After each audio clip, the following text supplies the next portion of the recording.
മുൻപത്ത് വലിയ ആഘോഷവും ആവേശവും ഒക്കെ ഉണ്ട്. കാരണം തങ്ങൾ എന്താണോ ആവശ്യപ്പെട്ടത് ഇത്രയും നാളുകളായി അതിനായുള്ള സമരം അത് വിജയം കാണുന്നു, അല്ലെങ്കിൽ തങ്ങളുടെ ആവശ്യങ്ങൾ അംഗീകരിക്കപ്പെട്ടു തുടങ്ങുന്നു എന്നവർ മനസ്സിലാക്കുന്നുണ്ട്. ആദ്യ പടി എന്നോണം ലോക്സഭയിൽ ഈ ബില്ല് പാസ്സാകാൻ പോകുന്നു. അതിന്റെ ആഹ്ലാദം അവർ എങ്ങനെ പങ്കുവെക്കുന്നു ശ്യാം? തീർച്ചയായും മുനമ്പത്തെ സമരസമിതി ആ പള്ളിയോട് ചേർന്നുള്ള സ്ഥലത്ത് തന്നെ ഉണ്ട്. അവരോട് തന്നെ ചോദിക്കാം, എന്താണ് മുനമ്പത്തിന്റെ ഒരു വലിയ വിജയം ഉണ്ടായിരിക്കുന്നത്, അതിനെങ്ങനെയാണ് ഈ നാട് കാണുന്നത്? ഞങ്ങൾ വളരെ സന്തോഷത്തോടെ കാണുന്നു. മുനമ്പം ജനതയോടൊപ്പം നിന്ന ഓരോ ഇന്ത്യൻ പൗരനും, ഇന്ത്യയുടെ വിജയം ആഗ്രഹിച്ച ഓരോ ഇന്ത്യൻ പൗരനും ഒത്തിരി സ്നേഹത്തോടെ നന്ദി പറയുകയാണ് ഈ നിമിഷത്തിൽ. കാരണം ഞങ്ങളുടെ MP ഞങ്ങളോട് പറഞ്ഞത് ഞങ്ങളുടെ കൂടെയുണ്ടെന്നാണ് പറഞ്ഞത്. പക്ഷേ ഒരിക്കൽ പോലും ഞങ്ങളുടെ കൂടെയുണ്ടെന്ന് തെളിയിക്കാൻ ഞങ്ങളുടെ MP-ക്ക് കഴിഞ്ഞില്ല എന്നുള്ളതാണ് സത്യം. അപ്പോൾ അതുകൊണ്ട് തന്നെ മുനമ്പം ജനത കടപ്പെട്ടിരിക്കുന്നു. ഞങ്ങൾ പറഞ്ഞിട്ടുണ്ടായിരുന്നു, ഞങ്ങളെ ആര് ചേർത്ത് പിടിക്കുന്നുവോ അവരെ ഞങ്ങൾ ചേർത്ത് പിടിക്കും, ആര് ഞങ്ങളെ അവഗണിച്ചോ അവരെ ഞങ്ങൾ അവഗണിക്കുമെന്ന് ഞങ്ങൾ പറഞ്ഞിരുന്നു. മുനമ്പം ജനതയ്ക്ക് ഒറ്റ വാക്കേ ഉള്ളൂ. ആ വാക്ക് ഇനി ഞങ്ങൾ പറഞ്ഞതുപോലെ 6 മാസത്തിനുള്ളിൽ കേരള രാഷ്ട്രീയ ചരിത്രം മാറുമെന്ന് പറയുന്നത് അത് മാറിയിരിക്കും. കാരണം ഒരു MP എന്നത് ഒരു പാർട്ടിയുടെ MP അല്ല, ജനങ്ങളുടെ MP ആണെന്ന് മനസ്സിലാക്കുന്ന വിധത്തിൽ MP വളരേണ്ടിയിരിക്കുന്നു. എമ്പുരാൻ സിനിമനെ പിന്തുണച്ച ഒരു MP-യെ ഞങ്ങൾ കണ്ടു. മുനമ്പം ജനതയെ പാർലമെന്റിൽ എത്ര തവണ MP പറഞ്ഞു?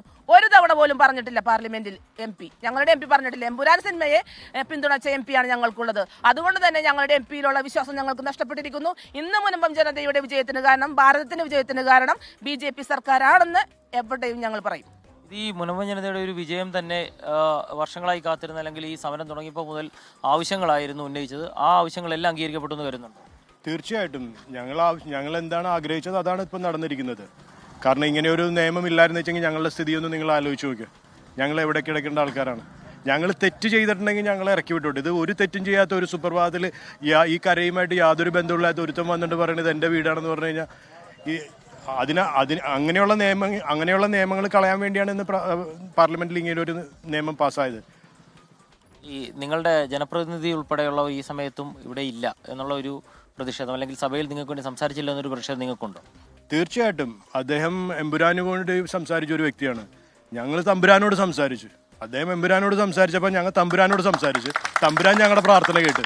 അപ്പോൾ അദ്ദേഹത്തിനോട് ഞങ്ങൾക്കൊരു പറയാനുള്ളത്, അടുത്ത തിങ്കളാഴ്ച ഞങ്ങളുടെ പിള്ളേർ നയിക്കുന്ന ഒരു വഖഫ് ക്ലാസ് ഉണ്ട്. അപ്പോൾ ഞങ്ങളുടെ MP വന്ന് അറ്റൻഡ് ചെയ്യണം. അദ്ദേഹത്തിന് ഞങ്ങൾ രജിസ്ട്രേഷൻ കൊടുക്കുന്നുണ്ട്. അപ്പോൾ അദ്ദേഹം വന്ന് അറ്റൻഡ് ചെയ്യണം ഞങ്ങളുടെ ക്ലാസ്. വഖഫ് എന്താണെന്നും ഞങ്ങളുടെ പിള്ളേർ പഠിപ്പിച്ചു തരും അദ്ദേഹത്തിനോട്. അദ്ദേഹത്തിനുള്ളൊരു ഇതാണ്, നീ എമ്പുരാൻ്റെ പുറകെ പോയപ്പോൾ ഞങ്ങൾ തമ്പുരാൻ്റെ പുറകെ പോയി. തമ്പുരാൻ ഞങ്ങളുടെ വിളി കേട്ട്. Thank you. തീർച്ചയായും ഇതാണ് മുനമ്പത്തിൻ്റെ ഒരു ആവേശം. കാരണം ആ ബില്ല് പാസ്സായി, അതിൻ്റെ നടപടിക്രമങ്ങൾ അവസാന ഘട്ടത്തിലാണ്, പാസ്സാകുന്നതിൻ്റെ അവസാന ഘട്ടത്തിലാണ്. ഏതായാലും അപ്പോഴും മുനമ്പം ജനത പറയുന്നത് അവരുടെ കാത്തിരിപ്പിന് ഒരു വിരാമം കുറിച്ചിരിക്കുന്നു. അതിന് ഇന്നത്തെ ഈ ബില്ലിൻ്റെ നടപടിക്രമങ്ങൾ സഹായിച്ചു എന്നുള്ളതാണ്. ഏതായാലും നാളെ കൂടുതൽ നേതാക്കൾ ഉൾപ്പെടെ മുനമ്പത്തേക്ക് എത്തുന്നുണ്ട്. BJP-യുടെ സംസ്ഥാന പ്രസിഡന്റ് ഉൾപ്പെടെ മുനമ്പത്തേക്ക് എത്തുന്നു എന്നുള്ളതാണ് നമുക്ക് മനസ്സിലാക്കാൻ സാധിക്കുന്നത്. ഏതായാലും അതോടുകൂടി മുനമ്പത്ത് വലിയ ആഹ്ലാദം ഉണ്ടാകും. നാളെ രാവിലത്തേക്കുള്ള ഇനി കാത്തിരിപ്പിലാണ് മുനമ്പം ജനതയാകെ. ശ്യാംകുമാറാണ് വിശദാംശങ്ങൾ നൽകിയത് മുനമ്പത്തു നിന്നും.